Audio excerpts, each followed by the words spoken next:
আচ্ছা, আমরা এই ভিডিওতে সলভ দেখার চেষ্টা করব ঢাকা ইউনিভার্সিটি 2017-18 ম্যাথ পার্টটা। ঠিক আছে, তো ম্যাথমেটিক্যাল পার্টটা হচ্ছে টোটাল 30টা প্রশ্ন থাকবে। আমরা এখানে মেইনলি 1 থেকে 15টা সলভ দেখার চেষ্টা করব, কারণ ম্যাথগুলো নর্মালি একটু বড় বড় হয়। ওকে, তো আমরা 1 থেকে স্টার্ট করতেছি। 1 নাম্বার প্রশ্ন আমাকে কি বলা হয়েছে একটু স্টার্ট করা যাক। তো আমাকে 1 নাম্বার প্রশ্ন বলা হয়েছে একটা ম্যাট্রিক্স দেওয়া আছে কি এ ম্যাট্রিক্স। এই ম্যাট্রিক্সটার একটা ভ্যালু দেওয়া আছে a25 -2b -3 -5 3 সি। ওকে, তো বলছে এটা একটা কি ম্যাট্রিক্স, এটা একটা বক্র প্রতিসম ম্যাট্রিক্স। তো তোমাকে বলছে যে এ বি সি এর মানগুলা কত হবে। ওকে, তো আমি একটু বক্র প্রতিসম ম্যাট্রিক্স সম্পর্কে যদি কথা বলি, ঠিক আছে, দুইটা টাইপের ম্যাট্রিক্স ছিল, একটা ছিল প্রতিসম ম্যাট্রিক্স আর একটা ছিল বক্র প্রতিসম ম্যাট্রিক্স। ওকে, প্রতিসম ম্যাট্রিক্সটা কি, যখন আমরা একটা ম্যাট্রিক্সকে তার ট্রান্সপোজ ম্যাট্রিক্স বের করবো, ওইটাকে আমরা বলি এটি। ওইটা আর মেইন ম্যাট্রিক্সে যদি কি হয় সমান হয়, তাহলে আমরা এটাকে বলি কি প্রতিসম ম্যাট্রিক্স। মানে একটা ম্যাট্রিক্সের ট্রান্সপোজ ম্যাট্রিক্স আর মেইন ম্যাট্রিক্সটা যদি সমান হয়, তাহলে আমরা এটাকে কি বলবো, প্রতিসম ম্যাট্রিক্স। আর বক্র প্রতিসম ম্যাট্রিক্স কখন হবে, যখন একটা ম্যাট্রিক্স আর তার ট্রান্সপোজ ম্যাট্রিক্স তারা সমান, তবে তাদের মধ্যে একটা কি ডিফারেন্স থাকবে, চিহ্নের ডিফারেন্স থাকবে, তখন এটাকে আমরা কি বলি, বক্র প্রতিসম। ওকে, তো আমরা একটা প্রতিসম ম্যাট্রিক্সের উদাহরণ হিসেবে যদি লিখি, তাহলে এখানে আমরা লিখলাম এ বি সি, এখানে হইলো বিসি, তারপর এখানে আমি দিলাম ধরো ডি ই, আর এখানে দিলাম এফ, এখানে দিলাম এফ। ওকে, এটা একটা ধরো এই ম্যাট্রিক্স। এই ম্যাট্রিক্সটাকে যদি আমরা ট্রান্সপোজ করি, ট্রান্সপোজ করা মানে কি বলতো, ট্রান্সপোজ মানে হচ্ছে কি কলাম গুলাকে রোতে কনভার্ট করা অথবা রো গুলাকে কলামে কনভার্ট করা। তাহলে এ বি সি, এটা এখন কলাম আছে না, এটাকে যদি আমরা রো কনভার্ট করি, এটা কি যাবে এ বি সি। তারপরে দেখো বি ডি এফ, এটাকে যদি আমরা কলাম থেকে রোতে কনভার্ট করি, বি ডি এফ হয়ে যাবে। আর C F E, C F ইটাই হয়ে যাবে এরকম। দেখো এটা আর এটা কিন্তু এখনো কি আছে, সেম আছে। তাহলে আমরা এটাকে বলতেছি কি এই ম্যাট্রিক্সটা আসলে একটা কি ম্যাট্রিক্স, প্রতিসম ম্যাট্রিক্স, কারণ তার ট্রান্সপোজ ম্যাট্রিক্স আর মেইন ম্যাট্রিক্স কি আসছে, সমান আসছে। আচ্ছা, এখন যদি আমরা বক্র প্রতিসম একটা উদাহরণ দিতে চাই, তাহলে এরকম হবে। আমরা যদি এখানে এ বি সি, এখানে যদি আমরা এখানেও বিসি দিলাম, ধরো আমি তোমাকে একটু বোঝানোর জন্য প্রথমে প্রতিসম ম্যাট্রিক্সটা লিখি। এখানে দেখো এফ, এখানে দেখো এফ। ওকে, তো এখন হচ্ছে কি মেইন ম্যাট্রিক্স আর ট্রান্সপোজ ম্যাট্রিক্স সমান হবে, তবে এখানে একটা কি ডিফারেন্স থাকবে, চিহ্নের ডিফারেন্স থাকবে। এই চিহ্নের ডিফারেন্সের কারণে তোমাকে এই দুইটা, মানে এখানে বি আছে, এখানে বি ছিল না ট্রান্সপোজের সময়, মানে সরি প্রতিসমের সময়, এখানে জাস্ট কি হবে, এখানে যদি একটা বি হয় আর একটা অবশ্যই মাইনাস বি হইতে হবে, এখানে একটা সি হইলে আর একটা হইতে হবে কি মাইনাস সি, আর এখানে একটা এফ হইলে এটাকে অবশ্যই মাইনাস এফ হইতে হবে। ডাজেন্ট ম্যাটার যে তোমার এখানে এটাকে মাইনাস হইতে হবে, এটা যদি মাইনাস বি হয় তাহলে এটা প্লাস বি হবে আর কি, বুঝতে পারছো? এই দুই জায়গার মধ্যে একটা থাকবে, সেম থাকবে, আর জাস্ট একটা চিহ্নের ডিফারেন্স থাকবে। ওকে, আচ্ছা, আর মনে রাখবা যখন বক্র প্রতিসম হবে, তখন মুখ্য কর্ণ বরাবর যে ভুক্তিগুলো হবে ওগুলো সবগুলো কি হইতে হবে, জিরো। মুখ্য কর্ণ বরাবর যতগুলো ভুক্তি হবে ওগুলো সবগুলো কি হবে, জিরো। ওকে, তাহলে তুমি যদি এখন এটা ট্রান্সপোজ বের করো, ট্রান্সপোজটা কিরকম হবে বলতো, জিরো জিরো বি সি। আচ্ছা, এভাবে দেখো, জিরো মাইনাস বি সি, এটা হয়ে যাবে zero minus B C minus C. তারপরে হবে কি B zero minus F, B zero minus F. তারপরে দেখো সি এফ জিরো। দেখো এটার এটা কিন্তু এখন সমান আছে, কিন্তু জাস্ট কি ডিফারেন্স আছে, চিহ্নের ডিফারেন্স। কারণ এখানে দেখো যেসব জায়গায় প্লাস আছে, এখানে সেই সব জায়গায় কি আছে, মাইনাস। তার মানে একটা মাইনাস কমন নিয়ে ফেললে এরা আবার সমান হয়ে যেতেছে। তো এটাকে আমরা বলতে চাচ্ছি বক্র প্রতিসম। তার মানে বক্র প্রতিসমে মুখ্য কর্ণ বরাবর ভুক্তিগুলো কি হয়ে যাবে, জিরো। তো দেখো আমাদের এখানে প্রশ্নে কি বলছে, দেখো তো একটা ম্যাট্রিক্স দেওয়া আছে a25 -2b -3 -5 3c। তোমাকে বলছে এ বি সি এর মানগুলো কত। এ বি সি আসলে কোন বরাবর আছে, মুখ্য কর্ণ বরাবর। আর আমরা জানি যে বক্র প্রতিসম হইতে হলে মুখ্য কর্ণ বরাবর ভুক্তিগুলো কি হইতে হবে, জিরো। ওকে, আচ্ছা, তাহলে এটা নিয়ে আশা করি কোন রকম সমস্যা নেই। আমি অনেক বিশাল ভাবে বড় করে বলছি, তোমাকে বোঝানোর চেষ্টা করছি। 2 নাম্বার প্রশ্ন তোমাকে বলাইছে কে এর কোন মানের জন্য এই নির্ণায়কটার মান কি হবে, শূন্য হবে, শূন্য হবে না। ওকে, তোমাকে বলছে কে এর কোন মানের জন্য এই নির্ণায়কটার মান কি হবে না, শূন্য হবে না।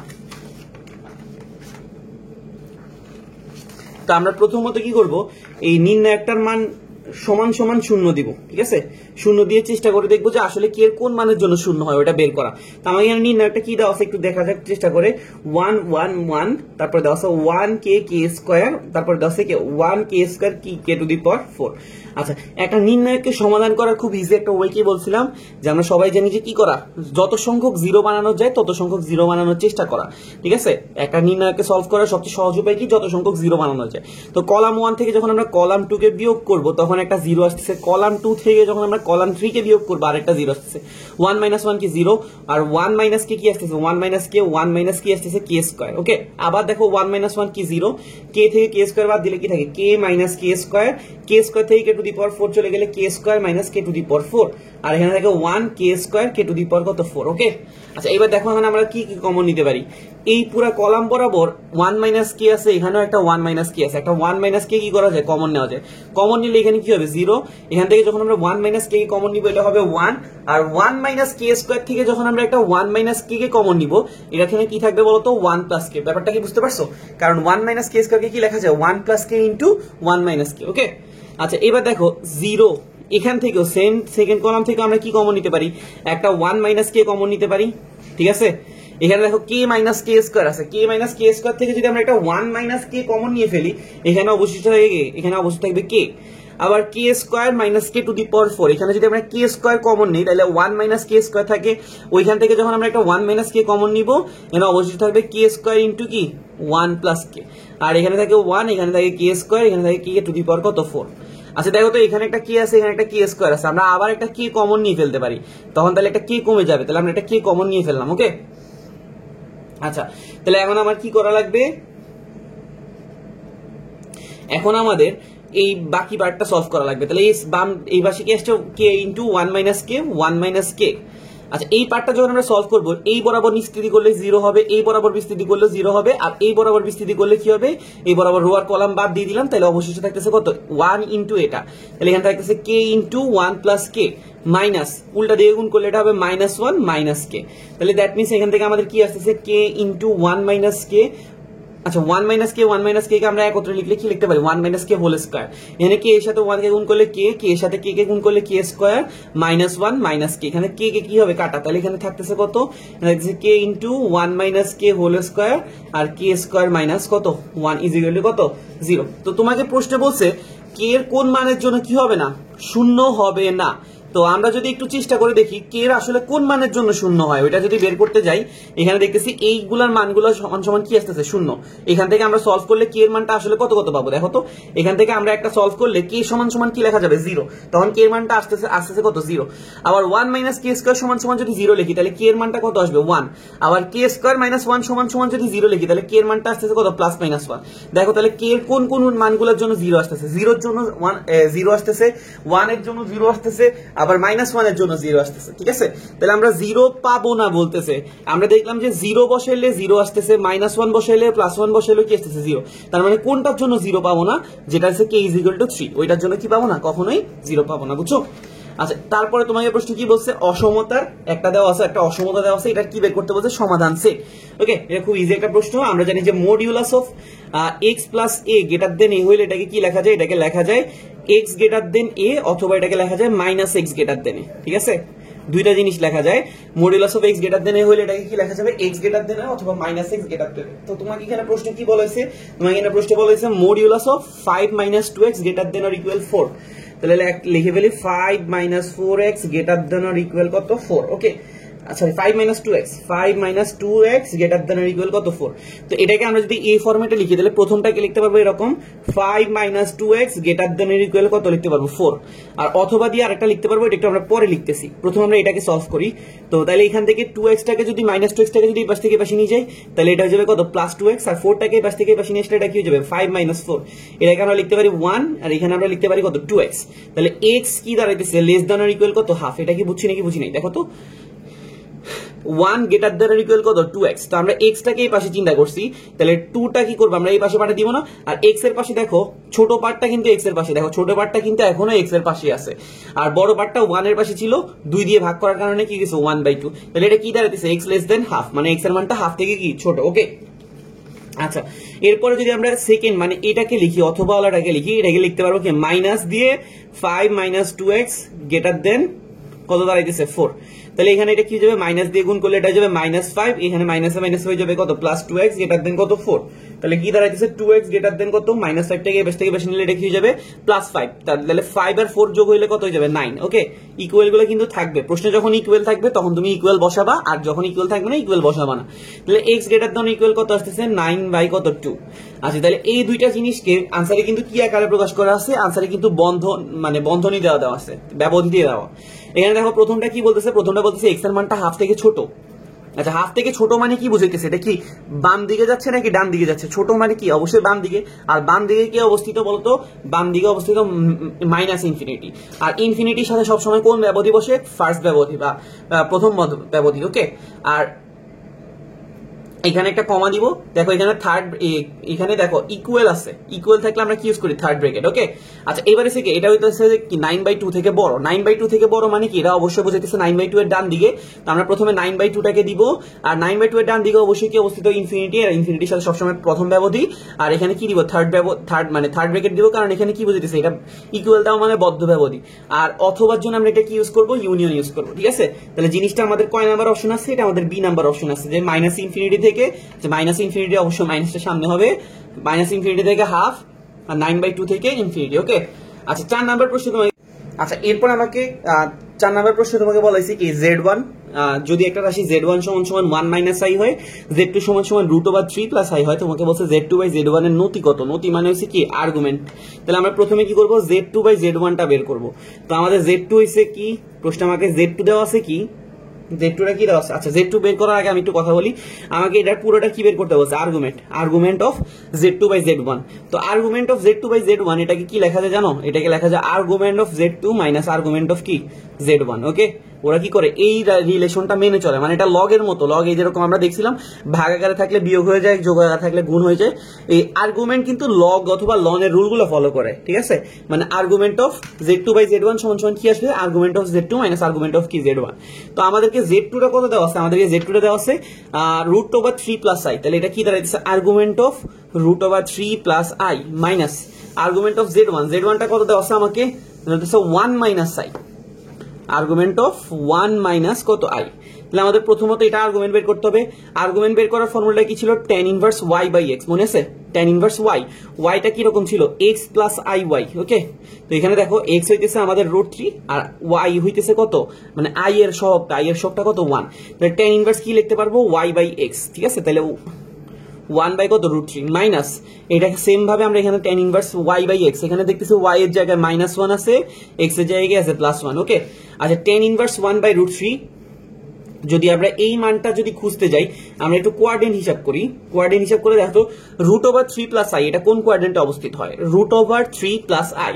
√3 মানে ডান দিকে যাব, + i মানে কোন দিকে যাব, উপরের দিকে। এটা অবশ্যই কোন কোয়াড্রেন্টে অবস্থিত হবে, ফার্স্ট কোয়াড্রেন্টে। তার মানে এই কোণটা অবশ্যই কি হবে, সূক্ষ্মকোণ হবে। তাহলে আমাদের tan ইনভার্স 1/√3, tan কত ডিগ্রি মান 1/√3, আমি জানি যে tan 30 ডিগ্রির মান 1/√3, তাই না। tan কত ডিগ্রি মান 1/√3, 30 ডিগ্রি। তাহলে এটাকে কি লিখতে পারি, π/6 মাইনাস। আচ্ছা, এবার হচ্ছে tan ইনভার্স কত, tan ইনভার্স কত, এখানে দেখতেছি tan ইনভার্স একটা কি আছে, -1। তো এখন আমাদের প্রথমত দেখা লাগবে যে 1 - i এটা কোন কোয়াড্রেন্টে অবস্থিত, 1 - i। 1 মানে কোন দিকে যাব, ডান দিকে, -i মানে কোন দিকে যাব, বাম দিকে। তার মানে এখানে যে কোণটা হবে, এই কোণটা সূক্ষ্মকোণ হবে, তাই না। এখানের কোণটাও কিন্তু কি হইতেছে, সূক্ষ্মকোণ। আর আমরা ছোট থাকতে থেকে একটা জিনিস সবসময় শিখে আসছি যে অ্যান্টি ক্লকওয়াইজ গেলে কোনটা পজিটিভ আসে, আর যখন আমরা ক্লকওয়াইজ যাই কোনটা অবশ্যই কি আসে, নেগেটিভ। দেখো এখন যদি আমরা মাইনাসটাকে একটু ইগনোর করি, 1/1 মানে কি, আমরা বলতে পারি 1 না। tan ইনভার্স 1 মানে কি, tan কত ডিগ্রি বলতো, tan ইনভার্স 1 মানে ছিল tan 45 ডিগ্রি, যেটাকে আমরা কি লিখতাম, π/4। কিন্তু দেখো এখন আমরা এখানে কোন দিকে ঘুরছি, ডান দিকে, মানে ক্লকওয়াইজ ঘুরছি না। ক্লকওয়াইজ ঘোরার কারণে এখানে আসলে তখন এটা কি হয়ে যাবে, তখন এটা আসবে -π/4। ব্যাপারটা কি বুঝতে পারছো, আমরা tan ইনভার্স -1 এর মান বের করতেছি। তো এই যে আমাদের যে জটিল সংখ্যাটা ছিল, এটা ছিল কোন কোয়াড্রেন্টে, ফোর্থ কোয়াড্রেন্টে। কোনটা সূক্ষ্মকোণ, তো tan ইনভার্স -1টাকে আমরা একটু বসাইলাম, আমরা দেখলাম যে tan ইনভার্স 1 কত আসে, tan ইনভার্স 1 আসে কত, শুধু π/4। এইটা হচ্ছে আমাদের π/4, আর এটা এখান থেকে ক্লকওয়াইজ ঘুরছি, জন্য আমরা এখানে -π/4 দিলাম। তাহলে এখানে কি মাইনাস, এখানে মাইনাস হয়ে যেতেছে কত, প্লাস। তাহলে π/6 + π/4, এখানে আমরা যদি লসাগু করি তাহলে এখানে কত দাঁড়াবে, 12। তাহলে এখানে কি দাঁড়াইতেছে, 2π + 3π, দ্যাট মিনস কত, 5π/12। ওকে, 5π/12 আমাদের অপশনে আছে, হ্যাঁ আমাদের এই নাম্বার অপশনে আছে। ওকে, আচ্ছা, তারপরে 5 নাম্বার প্রশ্ন তোমাকে বলেছে নিচে কোন একটা দ্বিঘাত সমীকরণের একটা মূল যদি 1 ডিভাইডেড বাই 1 প্লাস i হয় তাহলে সমীকরণটা কত হবে? কি বের করতে বলছে? একটা মূল যদি 1 ডিভাইডেড বাই 1 প্লাস i হয় তাহলে সমীকরণটা কত হবে? তো তাহলে আমাদের একটা মূল হইতেছে কত? 1 ডিভাইডেড বাই 1 প্লাস i। দেখো এই যে মূলটা আছে, এই মূলটা কিন্তু সুন্দর ফরম্যাটে নাই। সুন্দর ফরম্যাট আমরা কাকে বলি? যে এরকম a প্লাস আই বি থাকলে ওটাকে আমরা বলি সুন্দর ফরম্যাট। তো এটা কিন্তু a প্লাস আই বি এখানে নাই, ঠিক আছে? উপরে একটা 1 বাই রয়ে গেছে। এটাকে ধরানোর জন্য আমরা কি ইউজ করব? আমরা যে নিচে যেটা থাকে ওটার অনুবন্ধী দিয়ে কি করে দিই? গুণ করে দিই। তাহলে 1 প্লাস i এর অনুবন্ধী রাশি কি হবে? 1 মাইনাস i। এটা দিয়ে আমরা উপরে নিচে গুণ করে দিলাম। তাহলে এখানে দেখো নিচে একটা সূত্র হইতেছে a plus B a minus B. এটাকে কি লিখতে পারি? a square minus B square. Okay, তাহলে a square minus B square. i স্কয়ারের ভ্যালু কি ছিল বলতো? -1। দ্যাট মিন্স এখানে মাইনাসে মাইনাসে কি হয়ে যাবে? +1। তাহলে 1 + 1 কত আসতেছে? 2। তাহলে এটাকে আমরা পাইতেছি কত? Half plus i divided by কত? Sorry, minus half minus i divided by কত? 2। বুঝছো? এই যে 1 মাইনাস আইটাকে যদি আমরা নিচে যে রাশিটা আসছে, মানে নিচে যে সংখ্যাটা আসছে 2 দিয়ে ভাগ করলে কি হবে? 1/2 মাইনাস i/2। আচ্ছা, তো একটা মূল যদি এটা হয় তাহলে আরেকটা মূল অবশ্যই কত হবে বলো তো? আমরা জানি যে একটা মূল যদি a প্লাস ib হয় আর একটা মূল অবশ্যই কত হয়? a minus ib। তো একটা মূল যদি হাফ মাইনাস i/2 হয়, হাফ মাইনাস i/2, আর একটা অবশ্যই হবে কত? Half plus i/2। ঠিক আছে? ওকে, তো তাহলে এখন সমীকরণটা বের করতে বলছে। সমীকরণ বের করার ফর্মুলা কি ছিল? x স্কয়ার মাইনাস মূলদ্বয়ের যোগফল ইনটু x প্লাস কি? মূলদ্বয়ের গুণফল। ওকে, সূত্রটা কি ছিল? x স্কয়ার মাইনাস মূলদ্বয়ের যোগফল ইনটু কত? x। তো মূলগুলো কত কত? একটা মূল ছিল এটা আর একটা মূল ছিল এটা। এদেরকে যদি যোগ করি, দেখো এখানে মাইনাস i/2 আছে, এখানে প্লাস i/2 আছে। যোগ করলে এটা কি হবে? কাটা। তাহলে হাফ আর হাফ যোগ করলে কত আসতেছে? যোগ করলে আসবে 1। ওকে, ব্যাপারটা কি বুঝতে পারছো? x স্কয়ার মাইনাস মূলদ্বয়ের যোগফল ইনটু x প্লাস মূলদ্বয়ের গুণফল। ওকে, তো মূলদ্বয়ের যখন যোগফল নিলাম তখন এখানে মাইনাস i/2 প্লাস i/2 কাটা, আর হাফ আর হাফ কত আসতেছে? 1। আবার এখানে কি নেওয়া লাগবে? মূলদ্বয়ের গুণফল। তাহলে হাফ প্লাস i/2, মানে হাফ প্লাস i/2, এটার সাথে কাকে গুণ করা লাগবে? হাফ মাইনাস i/2 কে কি করব? গুণ করব। তাই দেখো আবার a plus B into a minus B. এখানে x স্কয়ার মাইনাস x থাকতেছে প্লাস এখানে a স্কয়ার মাইনাস b স্কয়ারের সূত্র হয়ে যাবে। তাহলে হাফ কে স্কয়ার করলে কত হবে? 1/4। i/2 কে যখন আমরা স্কয়ার করব এটাও i স্কয়ার বাই 4 হয়ে যাবে। ঠিক আছে, সামনে একটা কত থাকবে? মাইনাস। তো আমরা জানি যে i স্কয়ারের ভ্যালুটা কত হয়? i স্কয়ারের ভ্যালুটা হয় কত? -1। তখন এটা হয়ে যাবে কত? প্লাস। তাহলে এখানে কি দাঁড়াইতেছে? x square minus x plus 1/4 plus 1/4, যেটাকে আমরা কি লিখতে পারি? x square minus x plus কত? হাফ ইজ ইকুয়াল টু কত? 0। এটা হয়ে গেছে কত? আমাদের আনসার। এটা আমাদের কয় নাম্বার অপশনে আছে? এটা আমাদের, আচ্ছা, অপশনগুলো কিন্তু 2 দিয়ে গুণ করা আছে, মানে আমরা যদি লসাগু করি নিচে 2 আসে না, উপরে আসে কত? 2x square minus 2x plus কত? 1 ইজ ইকুয়াল টু কত? 0। এখানে এটা কয় নাম্বার অপশন আছে? এটা আমাদের বি নাম্বার অপশন আছে। 2x square minus 2x plus 1 is equal to কত? 0। ওকে, এটা ছিল আমাদের 5 নাম্বার। দেন 6 নাম্বার প্রশ্নে তোমাকে বলেছে রাজশাহী শব্দটার অক্ষরগুলোকে একত্রে বিন্যাস সংখ্যা বরিশালের অক্ষরগুলোর বিন্যাস সংখ্যার কি হবে? কত গুণ হবে? ঠিক আছে, কে গুণ হলে মানে কি এর মানটা কত আর কি, মানে কত গুণ হবে নরমাল প্রশ্ন আর কি। রাজশাহীর বিন্যাস সংখ্যা বরিশালের বিন্যাস সংখ্যার কয় গুণ? আচ্ছা, তো আমরা প্রথম রাজশাহীটাকে বিন্যাস করি। রাজশাহী, RAZSHAI। ঠিক আছে, এটাকে যখন আমরা বিন্যাস করতে গেলাম এখানে টোটাল শব্দ কয়টা আছে? দেখো তো 3টা, 6টা, 2টা কয়টা? 8টা। তাহলে উপরে হবে কত? 8 ফ্যাক্টোরিয়াল। আর তার মধ্যে দেখো a আছে 2টা, তাহলে 2 ফ্যাক্টোরিয়াল দিয়ে ভাগ, আর h আছে 2টা, 2 ফ্যাক্টোরিয়াল দিয়ে কি হবে? ভাগ। ওকে, আচ্ছা, এবার হচ্ছে বরিশাল। বরিশালটাকে যদি আমরা বিন্যাস করতে যাই তাহলে এখানে কি আছে? BARISA কত? L। এখানে টোটাল ওয়ার্ড আছে কয়টা? এখানে ওয়ার্ড আছে 3, 3, 6, 1, 7, 7 ফ্যাক্টোরিয়াল, আর তার মধ্যে a আছে 2টা, 2 ফ্যাক্টোরিয়াল দিয়ে কি হবে? ভাগ। তো তোমাকে বলছে এটার বিন্যাস সংখ্যা এটার বিন্যাস সংখ্যার কত গুণ, তাহলে তুমি কি করবা? তোমাকে যদি বলে যে রহিমের পিতার বয়স 50 বছর, রহিমের বয়স 25 বছর, তাহলে রহিমের পিতার বয়স রহিমের বয়সের কত গুণ? তাহলে তুমি কি করবা? পিতার বয়সকে রহিমের বয়স দিয়ে ভাগ করে দিবা। তাহলে কত বলবা? 2 গুণ। সেম ভাবে রাজশাহী বরিশালের কয় গুণ, ওটা যদি তুমি বের করতে চাও রাজশাহী বিন্যাস সংখ্যাকে এটার বিন্যাস সংখ্যা দিয়ে কি করে দিবা? ভাগ। তো আমাদের উপরে আসতেছিল 8 ফ্যাক্টোরিয়াল, নিচে হবে 2 ফ্যাক্টোরিয়াল, 2 ফ্যাক্টোরিয়াল, আর বরিশালেরটা হবে 7 ফ্যাক্টোরিয়াল, নিচে হবে কত? 2 ফ্যাক্টোরিয়াল, 2 ফ্যাক্টোরিয়াল, 2 ফ্যাক্টোরিয়াল কি হবে? কাটা। আচ্ছা, 8 ফ্যাক্টোরিয়ালটাকে আমরা থামাই না রেখে আমরা 8 ফ্যাক্টোরিয়ালকে কি লিখতে পারি? যদি এটাকে আমরা উঠাই দেই, এটাকে লিখতে পারি 8 ইনটু 7 ফ্যাক্টোরিয়াল, তাই না? কেন লিখলাম? কারণ 7 ফ্যাক্টোরিয়াল কি হবে? কাটা। তাহলে উপরে থাকে 8, 2 ফ্যাক্টোরিয়াল মানে কত বলো তো? 2। তাহলে 8/2 মানে কত আসতেছে? 4। তার মানে কত গুণ পাইতেছে আমাদের আনসারটা পাচ্ছি 4 গুণ। ঠিক আছে, আচ্ছা, তারপরে তোমাকে বলেছে 07 নাম্বার প্রশ্নে তোমাকে বলেছে x minus 1/x whole to the power কত? 60। এখানে তোমাকে বলছে কি বিসিসিতে কি কত? মধ্যপদ। বিস্তৃতিতে কি কত, মধ্যপদটা কত। ওকে,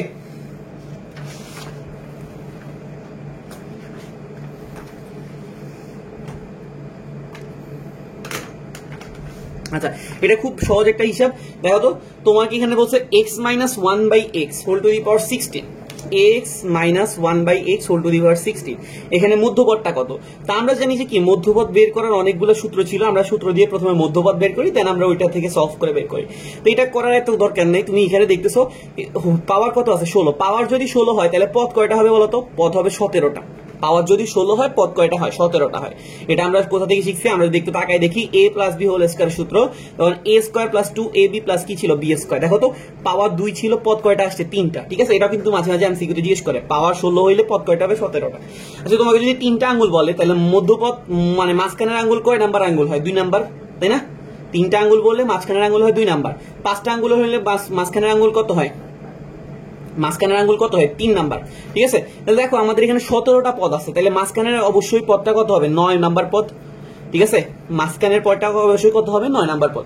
তুমি ইজিলি হিসাব করতে পারো, মানে দেখো 3 নাম্বার যখন ছিল তখন আমাদের পদ আসছিল কত, সেকেন্ডটা, ঠিক আছে। তো তাহলে এটা কেমনে যদি হিসাব করতে যাই, আমরা এক কমায় চিন্তা করে 2 মানে ধরো এখানে তুমি 17 চিন্তা করার দরকার নেই, তুমি এখানে 16 চিন্তা করো, 16কে 2 দিয়ে ভাগ করে 1 যোগ করে দিবা, ঠিক আছে। তাহলে তুমি কি পাই যাবা, মধ্যপদটা পাই যাবা। তাহলে এখানে 16কে 2 দিয়ে ভাগ করলে কত আসছে, 8 যোগ 1 কত 9। সিমিলারলি তুমি এখানে আঙ্গুলের গুলো এইভাবে বের করতে পারবা। তাহলে আমাদের 9 নাম্বার পদ, তো এটা কি আমরা কি লিখতে পারি, t9টাকে আমরা যদি কিভাবে লিখতে পারি 8 + 1, মনে আছে আমাদের t r + 1 সাথে সূত্রের সাথে মিলাইতে হইলে, তো আমাদের সূত্রটা ছিল ncr a two the power n minus r b two the power r, মনে আছে। তো তাহলে এখন আমরা যদি এখানে n এর দিকে তাকাই, n এর মান হচ্ছে কত 16, c r এর মান হচ্ছে কত 8, a হইতেছে কি এই যে x টা, ঠিক আছে। x টু দি পাওয়ার কত হবে 16 মাইনাস 8, b হইতেছে আমাদের সেকেন্ড পদটা, মানে সেকেন্ড পদটা হচ্ছে কত -1/x whole to the power কত হবে 8। ওকে, ব্যাপারটা কি বুঝতে পারছো, ncr a two the power n minus r b two the power r। আচ্ছা আমি সময় স্বল্পতার কারণে আমি আর বাকিগুলো একটু বলতেছি না। এখানে 16c8 এটা হয়ে যাবে x টু দি পাওয়ার 8, আর মাইনাসের উপরে যদি জোড় সংখ্যা থাকে অবশ্যই এটা প্লাস হয়ে যাবে x to the power 8, x to the power 8 কি হবে কাটা। এখন ঝামেলা হইছে এই জিনিসটা তোমার কিন্তু কি করা লাগবে, ক্যালকুলেশন করা লাগবে, কারণ অপশনে এগুলোর কি দেওয়া আছে, মান দেওয়া আছে। তাহলে এটা কেমনে ক্যালকুলেশন করব, তোমার এই বিশাল গুণটা কিন্তু সবার শেষে করতে হবে, ঠিক আছে। তো আমাদের একটা সূত্র ছিল ncr সূত্রটা কি ছিল n factorial r factorial n minus কত r ফ্যাক্টোরিয়াল। তাহলে 16c8 এটাকে যদি আমরা সূত্রে ফেলাই তাহলে এটা কি দাঁড়াইতেছে 16 ফ্যাক্টোরিয়াল 8 ফ্যাক্টোরিয়াল 16 মাইনাস 8 ফ্যাক্টোরিয়াল। তাহলে 16 মাইনাস 8 কত হয়ে যাবে, আবার একটা 8 ফ্যাক্টোরিয়াল হবে। ওকে, 16 ফ্যাক্টোরিয়ালকে কি লেখা যায় 16 গুণ 15 গুণ 14 গুণ কি লেখা যাবে 13 গুণ 12 গুণ 11 গুণ 10 গুণ 9 গুণ কত 8 ফ্যাক্টোরিয়াল। কেন আমি 8 ফ্যাক্টোরিয়াল আছে থামলাম, কারণ নিচে একটা 8 ফ্যাক্টোরিয়াল আছে, এটা কি হবে কাটা। আচ্ছা নিচে যে 8 ফ্যাক্টোরিয়ালটা আছে 8 ফ্যাক্টোরিয়ালটাকে কি লেখা যায় 8 × 7 × 6 × 5 × কত 4 × 3 × 2 × কত 1। ওকে, তাহলে এবার দেখো তুমি এখানে যদি কাটাকাটি করো 8 আর 16 কাটাকাটি করলে কত আসে 2 আর 2 কি হবে কাটা। ওকে, 4 আর 3 গুণ করলে আসে 12 আর 12 গুণ করলে কি হয়ে যাবে কাটা। ওকে, আবার দেখো 7 আর 14 কাটাকাটি করলে কত আসে 2, 5 আর 10 কাটাকাটি করলে আসে কত 2। তারপর দেখো 2 আর 6 কাটাকাটি করলে কত আসে 3, 3 আর 9 কাটাকাটি করলে কত আসে 3। ওকে, তো বাকি যে সংখ্যাগুলো আছে সেগুলো তোমার এখন কি করতে হবে, গুণ করতে হবে। কাকে কাকে দেখো, এখানে দেখো 15 আছে, এখানে 2 আছে, 15 আর 2 গুণ করে তুমি ডাইরেক্ট লিখতে পারো কত 30, 30 এর সাথে আবার গুণ করা লাগবে কত 13, 13 সাথে আবার গুণ করা লাগবে কতকে 11কে, 11 সাথে শেষে এসে গুণ করা লাগবে কত 3। ঠিক আছে, জিনিসটা এখন দেখো কতটুকু ছোট হয়ে গেছে। তো প্রথমত তুমি কি করা লাগবে, তুমি আরো ছোট করতে পারো, 3 এর সাথে 13 গুণ করে কত লিখতে পারো 39। ঠিক আছে, 39 এর সাথে তুমি কি করবা 3 আর 13 গুণ করে 39 লিখে ফেলছো। আর 30 আর 11 গুণ করলে দেখো 30 আর 11টা গুণ করবা, তো 3 আর 11 গুণ করলে তো তুমি জানো যে 33 আসে, তাহলে 30 আর 11 গুণ করলে নিশ্চয়ই 330 আসবে। তো এই দুইটা তুমি কি করবা গুণ করে ফেলবা, নরমাল আমরা যেরকম ছোট থাকতে গুণ করতাম ওই রকম ভাবে 39 আর 330 যখন আমরা গুণ করবো তখন আমাদের আনসারটা চলে আসবে 12870। ঠিক আছে, মানে 12870। তো আমি এটা করে দেখাইলাম না, অনেক সময় লেগেছে এমনি সলভ করতে করতে। আচ্ছা 8 নাম্বার প্রশ্ন তোমাকে কি বলা হয়েছে 1 + 1/3 + 1/3 স্কয়ার + 1/3 হোল কিউব। ওকে, এটার মান বের করতে বলছে। তো এটার আমরা একটা ফর্মুলা শিখছিলাম, এটার আমরা দ্বিপদী বিস্তৃতির সেকেন্ড পেপারে যে 5.2টা আছে ওটা পড়ছিলাম। তারা জানি যে 1 - x ইনভার্স 1 এটাকে কি লেখা যায়, এটা একটা ফর্মুলা ছিল 1 + x + x² + x³ + ... মনে আছে 1 মাইনাস এক্স, এখানে টোটাল 6টা ফর্মুলা ছিল, 1 minus x inverse 1, 1 plus x inverse 1, 1 minus x inverse 2, এরকম করে ইনভার্স 3 পর্যন্ত ছিল। দেখো এটার একটা বৈশিষ্ট্য হইতেছে কি, এখানে দেখো ভিতরে যদি মাইনাস থাকে সবগুলা পদ কি হবে প্লাস, ঠিক আছে, ভিতরে মাইনাস পাওয়ারও যদি মাইনাস হয় তাহলে সবগুলা পদ কি হবে প্লাস। আর এগুলো খুব easy, x x square x cube এরকম আকারে। তো জিনিসটা দেখো এটা এরকম না, 1 প্লাস এটাকে যদি তুমি এক্স মনে করো, x x square x cube, ঠিক আছে না, তাহলে এটা কি এটার মতো না, এই পুরো অংশের সমষ্টি কি আমি এটা বলতে পারি নাকি পারি না? অবশ্যই পারি। তাহলে আমাদের 1 মাইনাস এক্স হোল ইনভার্স কত বলা যায়? 1। তাহলে এখন দেখো আমাদের খুঁজে বের করা লাগবে যে আসলে এক্স এর মানটা কত। তুমি দেখতেছো এটা কি আছে 1 প্লাস এক্স ছিল, আর এখানে কি আছে 1 প্লাস 1/3, তার মানে আমরা বুঝতেছি এক্স এর মানটা আসলে কত 1/3। তো আমরা এক্স এর মানটা এই সমষ্টির পার্টটাতে বসাই দিলাম। তাহলে 1 থেকে যখন 1/3 চলে যাবে লসাগু করলে আসে 2/3, তার উপর একটা ইনভার্স আছে, তাহলে 2/3টা যখন ইনভার্সের কারণে উল্টে যাবে তখন হয়ে যাবে কত 3/2। এটা আমাদের কয় নাম্বার অপশনে আছে? এটা আমাদের বি নাম্বার অপশনে আছে। ওকে, আচ্ছা তারপরে বলছে কি এ একটা ভেক্টর দেওয়া আছে, বি একটা ভেক্টর দেওয়া আছে, এরা সামান্তরিকের যে সন্নিহিত বাহু তার ক্ষেত্রফল কত হবে। তোমাকে দুইটা ভেক্টর দেওয়া আছে, একটা ভেক্টর দেওয়া আছে কি এ ভেক্টর আর একটা দেওয়া আছে বি ভেক্টর। তো তোমাকে বলছে এরা সেই সামান্তরিকের কি সন্নিহিত বাহু। সন্নিহিত বাহু মানে কি পাশাপাশি অবস্থিত দুইটা বাহু। তো যখন এটা সন্নিহিত বাহু থাকে তখন সামান্তরিকের ক্ষেত্রফল বের করার সূত্র হইতেছে কি এ আর বি কে ক্রস গুণ করে এটা কি নিতে হবে, মান নিতে হবে। তো ক্রস গুণ করার সিস্টেমটা আশা করি মনে আছে। প্রথমে আই জে কে দিব, তারপরে এর ভেক্টরটা আই এর সহগ, জে এর সহগ আর কে এর সহগ নিব। এই ভেক্টরটা আই এর সহগ আছে কত 4 মাইনাস 3 আর কত 2, তাহলে কি দাঁড়াইতেছে 4 মাইনাস 3 এর কত 2। আচ্ছা এবার হচ্ছে বি ভেক্টর, বি ভেক্টরটার এ আই জে কে এর সহগগুলো নিলে 2 মাইনাস 3 এর কত 4 দাঁড়ায়, 2 মাইনাস 3 আর কত দাঁড়াবে 4। ওকে, তো প্রথমে আমরা আই ক্যাপ বরাবর যদি বিস্তৃতি করি এ বরাবর রো আর কলাম চলে যাবে, তাহলে এখানে কি থাকে বলতো মাইনাস 3 আর 4 গুণ করলে কত দাঁড়ায় মাইনাস 12, আর 2 আর 3 গুণ করলে কত আসে মাইনাস 6, উল্টা দিয়ে গুণ করলে একটা প্লাস হয়ে যাবে। তারপরে হবে কি মাইনাস জে ক্যাপ, তারপরে হবে কি মাইনাস জে ক্যাপ। আচ্ছা জে ক্যাপ বরাবর যদি বিস্তৃতি করি 4 4 কত আসতেছে 16, 2 দুগুণে কত আসতেছে 4, আর কি ক্যাপ বরাবর বিস্তৃতি করলে রো কলাম চলে গেলে 4 আর 3 গুণলে কত মাইনাস 12, আর মাইনাস 3 আর 2 গুণ করলে কত আসে প্লাস 6। ওকে, আচ্ছা এখন হইতেছে আমাদের কি করতে হবে, এখানে কত আসে এটা চেক করা লাগবে। মাইনাস 12 প্লাস 6 হবে কত মাইনাস 6, তাহলে এটা হচ্ছে কত মাইনাস 6i, আর 16 থেকে 4 গেলে কত থাকে 12, মাইনাস 12 জে, আর মাইনাস 12 প্লাস 6 কে, এটা কি যাবে মাইনাস 6 কে। আচ্ছা এখন তো আমাদের এই ভেক্টরটার আবার কি বের করা লাগবে মান, কারণ মডিউলাস মানে কি বোঝায় মান। তাহলে রুট ওভার কি দাঁড়াইতেছে 6 স্কয়ার 12 স্কয়ার 6 স্কয়ার। ওকে বুঝছো, আই এর মান ভেক্টরের মান বের করার সিস্টেম কি ছিল, আই এর সহগ স্কয়ার, জে এর সহগ স্কয়ার, কে এর সহগ স্কয়ার, তাহলে 6 স্কয়ার 12 স্কয়ার আর 6 স্কয়ার। তো 6 স্কয়ার কত বলতো 36, 12 স্কয়ার কত 144, আবার 6 স্কয়ার কত 36, তার মানে এখানে কি দাঁড়াইতেছে বলতো 36 144 আর কত 36, 36 36 কত 72, 72 আর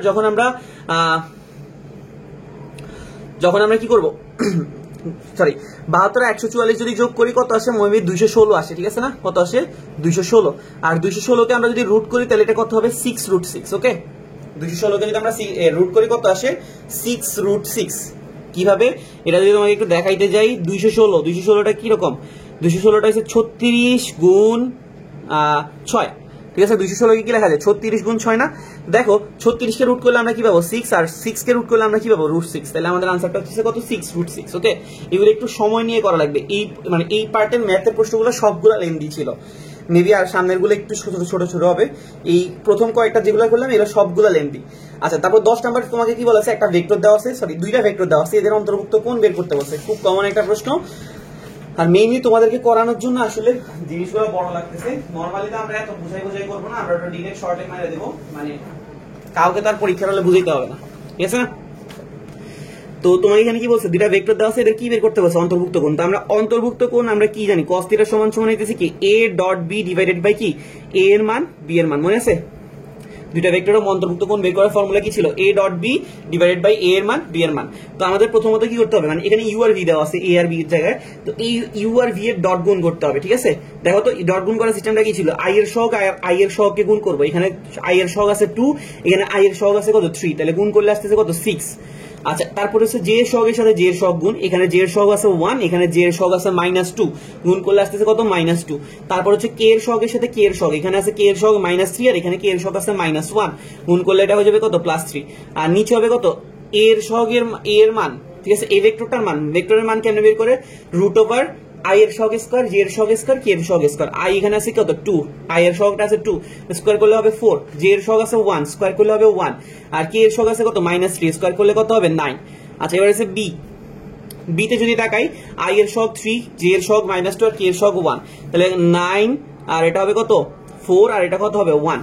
তাহলে এখানে দেখো আমাদের কত আসতেছে 6 আর 3 9, 9 থেকে 2 গেলে কত থাকে 7, আর এখানে দেখো 4 আর 9 কত 13, 13 আর 14 কত 1 আসতেছে কত 14, তাহলে এটা হচ্ছে √14, এটাও √14, √14 আর √14 কত হয়ে যাবে শুধু 14, এটা কাটাকাটি করলে কত আসে হাফ, তাহলে cos θ সমান সমান যদি হাফ হয় তাহলে θ সমান সমান কত ডিগ্রি 60 ডিগ্রি, কারণ cos 60 ডিগ্রি মান কত ছিল হাফ। ঠিক আছে, তাহলে আমাদের आंसरটা কত দাঁড়াচ্ছে 60 ডিগ্রি। ওকে, আচ্ছা তারপরে তোমাকে বলেছে PQS, একটা PQRS সামান্তরিক বা রম্বসের শীর্ষবিন্দু হলে আর এর স্থানাঙ্ক কত হবে। তো আমরা এটা রম্বস ড্র করি, PQRS, এটার নাম হচ্ছে PQRS। তোমাকে P এর স্থানাঙ্ক বলে দিছে কত 25, Q এর স্থানাঙ্ক তোমাকে বলে দিছে 59, আর এর স্থানাঙ্কটা তোমার কাছে প্রশ্ন চাইছে S এর স্থানাঙ্কটা কত দেওয়া আছে 68। তো এটা বের করতে বলছি, তো এটা বের করা খুব ইজি সিস্টেম। তুমি এখানে দেখো 2 থেকে 6 কত বাড়ছে 4 বাড়ছে না, তাহলে 5 থেকেও 4 বাড়বে, 5 থেকে যখন 4 বাড়ে কত হয়ে যায় 9। আবার দেখো 5 থেকে 8 কত বাড়ছে 3, 5 থেকে 8 কত বাড়ছে 3, তাহলে 9 থেকেও 3 বাড়লে কত হয়ে যাবে 12। তাহলে আমাদের আর এর স্থানাঙ্কটা কত দাঁড়াইতেছে 9,12। ঠিক আছে, 9,12 কোন নাম্বার অপশন আছে, ডি নাম্বার অপশনে। আচ্ছা তারপরে 12 নাম্বার প্রশ্ন তোমাকে বলেছে মূল বিন্দুগামী একটা বৃত্ত x অক্ষের ধনাত্মক দিক থেকে কতটুকু ছেদ করে, x অক্ষের ধনাত্মক দিক থেকে 4, y অক্ষে থেকে কত 2 অংশ কর্তন করলে এর সমীকরণ কত হবে। তোমাকে বলেছে মূল বিন্দুগামী একটা বৃত্ত, তো প্রথমে আমরা মূল বিন্দুগামী এবং x অক্ষ থেকে কতটুকু কাটে বলছে 4, y অক্ষ থেকে কতটুকু কাটে 2।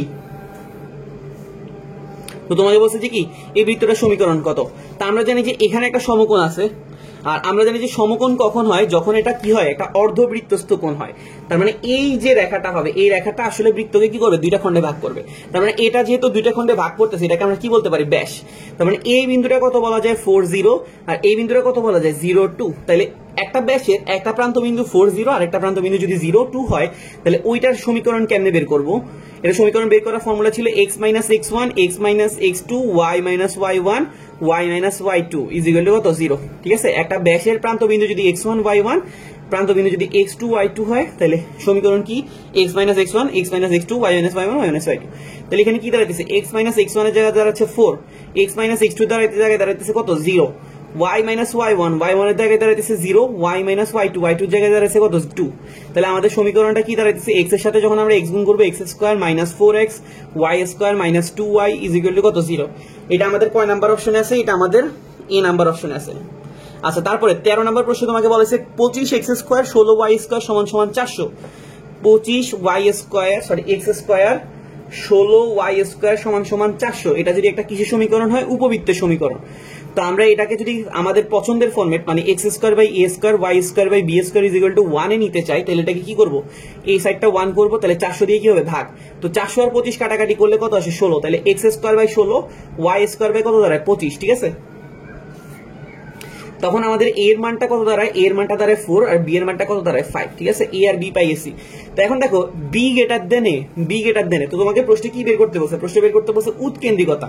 তো b গ্রেটার দেন a হইলে উৎকেন্দ্রিকতা বের করার ফর্মুলা কি ছিল √b square - a square by b square, মনে আছে। যখন b গ্রেটার দেন a হইতো তখন উৎকেন্দ্রিকতা বের করার ফর্মুলা ছিল b square - a square by b square, আর যখন a গ্রেটার দেন b তখন √a square - b square by a square. Okay, আমরা মানগুলো বসাই দিই।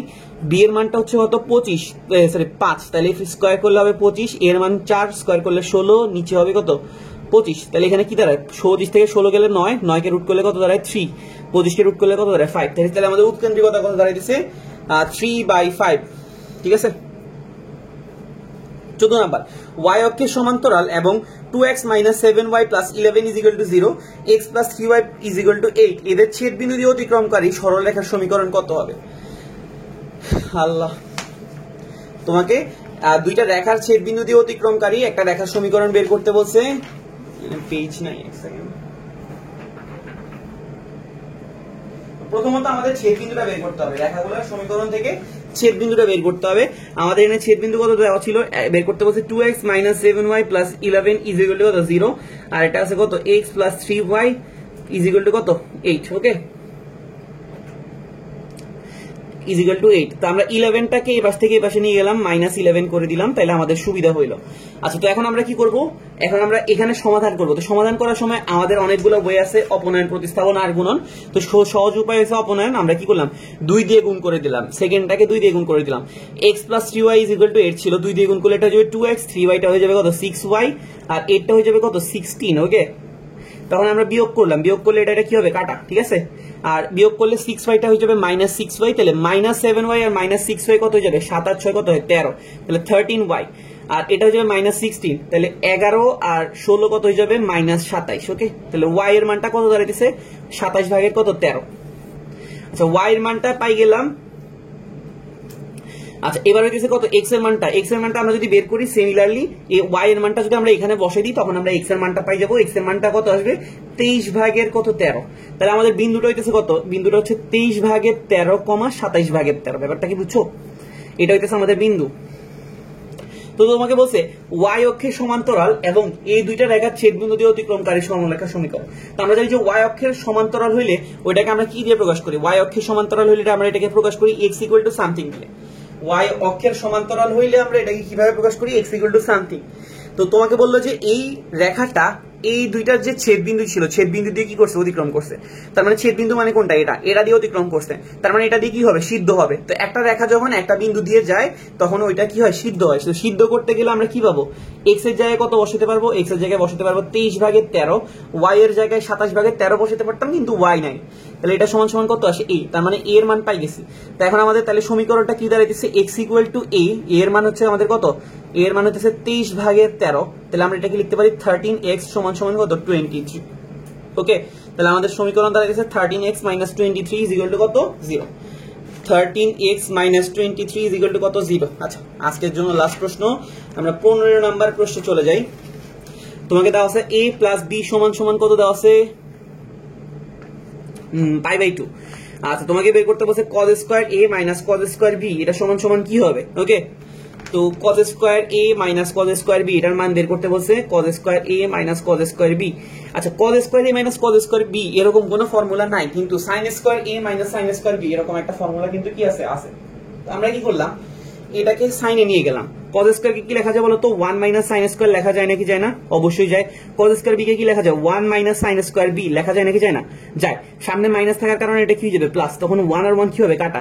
তাহলে এটা কি দাঁড়াইতেছে, sin² b - sin² কত a, sin² b - sin² a। আচ্ছা, আমি যদি তোমাকে একটু ফর্মুলাটা মনে করাই যে sin² a - sin² b, এই ফর্মুলাটা ছিল sin a + b ইনটু কি ছিল, sin a - b। Okay, sin² a - sin² b formula কি ছিল, sin a + b into sin a - b। তাহলে sin² b - sin² a ফর্মুলাটা কি দাঁড়াবে, sin b + a into sin b - a। ওকে, এই যে আমাদের যে রাশিটা আসছে এটা ফর্মুলাটা কি দাঁড়াইতেছে, sin b + a into sin b - a।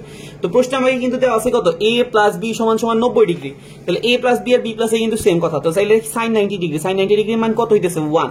তাহলে আমাদের आंसर দাঁড়াইতেছে কত, sin b - a। ওকে, এটা আমাদের কয় number option, B number option. তো আশা করি আমরা বুঝতে পারছি। কারো কোনো সমস্যা থাকলে আমাকে জানাইতে পারো। ভিডিও দেখার জন্য ধন্যবাদ। চ্যানেলে নতুন হলে অবশ্যই সাবস্ক্রাইব করবা আর প্রচুর পরিমাণে লাইক আর শেয়ার করবা। ওকে, আচ্ছা ঠিক আছে, আল্লাহ হাফেজ।